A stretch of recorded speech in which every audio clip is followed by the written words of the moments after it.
Bienvenidos a su canal Cristiano Imprudente o en su defecto Living Waters Tijuana Jorge Valverde. Vamos a continuar con nuestra regla número 4. Ya hemos visto las primeras 3. Esta regla se llama las 3 aplicaciones. Ya hablamos de 3 grupos, que fue la regla número 2. Ahora vamos a hablar de las 3 aplicaciones. No está relacionada con las 3 grupos directamente, ¿no? ¿Qué es esto de las 3 aplicaciones? Bueno, cada pasaje en la Escritura va a tener 3 aplicaciones básicas. Repito, son aplicaciones básicas. No faltará quien diga, bueno, ¿y esta aplicación? No. Estoy hablando de 3 aplicaciones básicas que vas a encontrar en la Escritura y que es necesario comprenderla. Primero, la aplicación histórica, la aplicación doctrinal y la aplicación personal. Hay quienes son fans de llegar a la aplicación personal sin entender primero la aplicación histórica y la doctrinal. Podemos cometer errores graves si directamente nos vamos a una aplicación personal. Entonces, toma en cuenta esto. Cada pasaje que vas a encontrar en la Biblia tiene 3 aplicaciones básicas, 3 maneras de entenderse y de aplicar, valga la redundancia, estos pasajes. Debes debes entender que las 3 aplicaciones son en el orden debido, en el orden que mencionaba. Primero viene la aplicación histórica, luego la doctrinal o profética y al final viene la aplicación personal. Entonces, si tratamos de aplicar un pasaje de la Biblia a nuestras vidas personales sin entender el contexto histórico, sin entender el contexto doctrinal o profético, vamos a correr el riesgo de torcer la Escritura dándole una aplicación errónea. Segunda de Pedro 3:16. Casi en todas las epístolas, hablando en ellas de estas cosas, entre las cuales hay algunas difíciles de entender, las cuales los indoctos e inconstantes tuercen, como también las otras escrituras, para su propia perdición. Entonces, estas 3 aplicaciones se llaman también contexto. Hay un contexto histórico, una aplicación histórica. Hay un contexto doctrinal, profético, una aplicación doctrinal o profética y, por último, una aplicación personal. Podemos usar esos términos de igual manera porque implican lo mismo en el contexto de esta regla del estudio bíblico. Lo que queremos hacer es ver cada una de estas 3 aplicaciones a detalle y unos ejemplos claros de estas definiciones. En este podcast vamos a cubrir solamente la aplicación histórica, Biblia, papel y lápiz y una actitud enseñable. Este estudio lo estoy haciendo a partir del manual de cómo estudiar la Biblia del pastor Greg Kedrowski. Y vamos a ver la aplicación histórica. El contexto histórico. Bien, ¿a qué se refiere esta aplicación histórica? Se refiere a que lo que leemos en cualquier pasaje de la Escritura es historia verdadera y verídica. O sea, verificable. Tú puedes verificar lo que lees, pero tienes que entender que es historia. Lo que leemos en la Biblia son acontecimientos que realmente sucedieron en el tiempo y en el espacio. Hechos de la historia que tomaron lugar en el pasado. No vamos a tratar de omitir lo que algunas personas conocen como cuentos de gente primitiva. No, históricamente la Biblia es 100% veraz, sin ningún error ni equivocación. Hay quienes quisieran quitar pasajes porque históricamente no les cuadran, según ellos, pero lo que ha mostrado la arqueología moderna y la historia universal es que la Biblia tiene razón, ¿no? Cuando decían que Sodoma y Gomorra nunca existieron, se han encontrado las ruinas, se han encontrado lugares. Entonces, antes de dudar de la Biblia, duda de la fuente histórica que estás leyendo, porque lo que ha corroborado es que la Biblia tiene la razón en esta fuente histórica. Te queremos entender entonces un poco del contexto histórico del pasaje que estamos leyendo o estudiando, pero debemos entender que fueron eventos que realmente ocurrieron y era gente que realmente vivía. Entonces, queremos ver el contexto histórico de lo que estamos leyendo y puedes establecer este contexto histórico haciéndote algunas de las preguntas que te voy a mencionar a continuación. ¿Quién lo escribió? O sea, ¿quién fue el autor humano? El autor divino sabemos que fue Dios, pero el autor humano, o sea, el que Dios utilizó, ¿quién fue? Es importante establecer esto, porque además te ayuda a entender también a qué grupo va dirigido, ¿no? Porque si la pregunta de quién lo escribió, la respuesta es Pablo, vas a tener un contexto diferente a si la respuesta es Pedro o si la respuesta es Moisés. Primero quieres saber quién escribió el libro en cuestión. La siguiente pregunta que te puedes hacer es ¿cuándo lo escribió? Y no tanto la fecha, aunque sí ayuda a saber la fecha para darte un panorama más o menos en qué época te encuentras, pero cuando digo el cuándo lo escribió, no me refiero tanto a la fecha, sino a la ubicación en la historia de la Biblia. Por ejemplo, muchos desconocen que el libro de Job es anterior al libro de Moisés, por ejemplo, o a la situación de Éxodo. Algunos no saben, por ejemplo, que Job es de los libros más antiguos. Algunos creen que Job fue contemporáneo de descendientes directos de Adán. Bien, entonces el saber el cuándo es muy importante. David, por ejemplo, escribió la mayoría de los salmos y escribió muchos de ellos cuando estaba huyendo bajo la persecución de Saúl.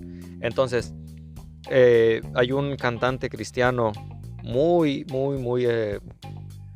importante para el cristianismo en general. Respeto los gustos de cada quien. Este cantante moderno, Jesús Adrián Romero, decía en una entrevista que a él no le gustan mucho los salmos porque eso de pedir que Dios les rompa los dientes, para él no le gusta, ¿no? Y eso habla de la ignorancia del contexto histórico. David, como decía, escribió la mayoría de los salmos cuando se encontraba huyendo de la persecución de Saúl. Entonces, si no entendemos el cuándo, el contexto de por qué lo escribió así, bajo qué circunstancias se encontraba, podemos torcer la escritura como este cantante que menciono. Entonces, esta información nos va a ayudar a entender los salmos en su debido contexto histórico, para luego establecer un contexto doctrinal o profético. Y de ahí partir ahora a la aplicación personal. ¿Cómo aplicar los salmos a mi vida? Doctrinalmente, los salmos de persecución forman un cuadro profético de Israel, un cuadro de David perseguido por el anticristo, este David que representa a la iglesia, puede representar a Israel, puede representar obviamente al Mesías, que sería perseguido por el anticristo o Satanás, que es un cuadro de Saúl, el rey Saúl, esta persecución.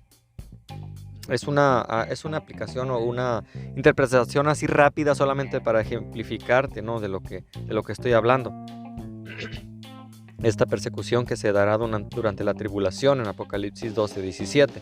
No es mi intención ahorita profundizar en este tema, solo explicar la aplicación.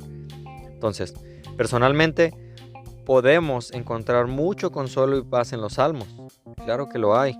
Hay mucho consuelo y hay mucha paz en los salmos cuando estemos experimentando persecución o tribulación en nuestras vidas por querer vivir piadosamente, como dice 2 de Timoteo 3:12. Si queremos vivir piadosamente, vamos a afrontar ese tipo de tribulación, persecución, y tristeza, si lo podemos llamar así, ¿no? Los salmos nos dan mucho ánimo. No estoy diciendo que porque históricamente y doctrinalmente David está hablando de una persecución y como él se sentía, no debo leer el salmo para buscar gozo y paz. No estoy diciendo eso, aclaro, porque ya he recibido algunos comentarios donde personas que no escuchan el estudio completo, escuchan un minuto, una fracción, que precisamente fue uno de mis puntos, un video que dediqué completamente para hablar del contexto y de cómo podemos sacar de contexto a cualquier persona. Pues lo hicieron conmigo, ¿no? Con una frase que dije que no explica el conjunto precisamente de esa exposición, ¿no? O esa explicación que di. Entonces, queremos entender que en toda la Biblia hay aplicación personal, pero no queremos llegar a esa aplicación personal sin antes entender la aplicación histórica y profética o doctrinal. Por eso es importante el orden que vamos a seguir cuando establecemos estas tres aplicaciones. La historia te ayuda a entender la profecía que hay en los tipos y cuadros del pasaje. ¿Qué son los tipos y cuadros? Ya hablaré también en esa regla, los tipos y cuadros. Pero el entendimiento de la historia y la doctrina te va a ayudar a hacer una aplicación personal sin torcer la escritura, aplicando algo que debería ser o algo que no debería ser, ¿no? Es un peligro constante y latente de ese misticismo de leer la Biblia al azar y aplicarlo a nuestras vidas directamente. Es un error que podemos caer. Otro ejemplo de aplicación histórica, como decía, el libro de Job. Vemos detalles de este libro. Primero vemos que se debería entender un poco acerca del contexto histórico que hay en el libro de Job. Se escribió el libro de Job alrededor del mismo tiempo cuando Abraham vivía. Algunos creen eso. Esta es la respuesta. Yo mencionaba ahorita que descendientes directos de Adán, hago una corrección. De lo que se cree es que el libro de Job se escribió al mismo tiempo cuando Abraham todavía vivía. Y esta es la respuesta de la pregunta acerca de cuándo se escribió, como es su correlación con los eventos de la historia bíblica.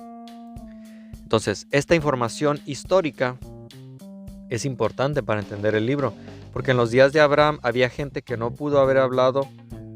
En los días de Abraham había gente que pudo haber hablado con personas que conocían a los hijos de Noé incluso.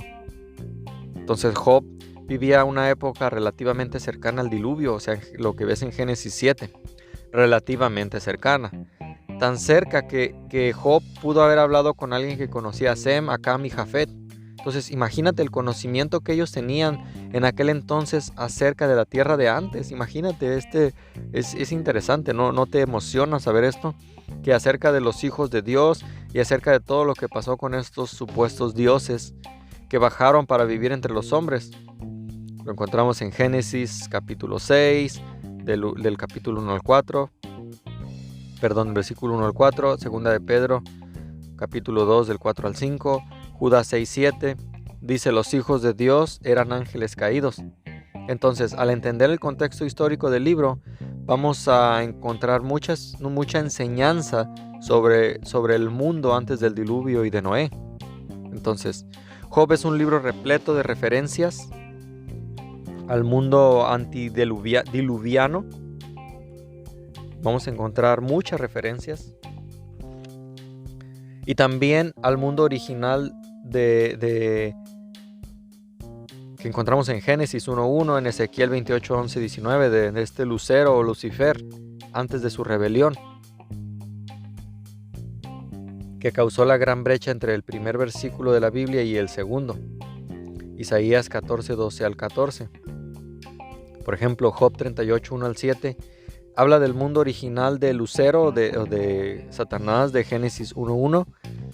Lo que sigue en Job 38.8 al 11 es la historia del diluvio universal que resultó en el universo lleno de agua que vemos en Génesis 12.8 al 9. Génesis 1.2 al 8. Entonces, Job y sus contemporáneos vivían pocas generaciones después de los que conocían mucho sobre los hechos, y por lo tanto todavía había mucho conocimiento que ahora ya se ha perdido a través de los siglos. Queremos establecer esta aplicación histórica, queremos entenderla. Eso fue la aplicación histórica. En el siguiente podcast vamos a hablar del resto de las dos aplicaciones que quedan, que es la aplicación doctrinal, el contexto doctrinal y la aplicación personal. Todavía estas son parte de la regla número 4. Regla número 4. De ahí pasaremos a la regla número 5, que Dios escogió cada palabra. Dios te bendiga, cristiano imprudente, y gracias por escuchar y compartir este podcast.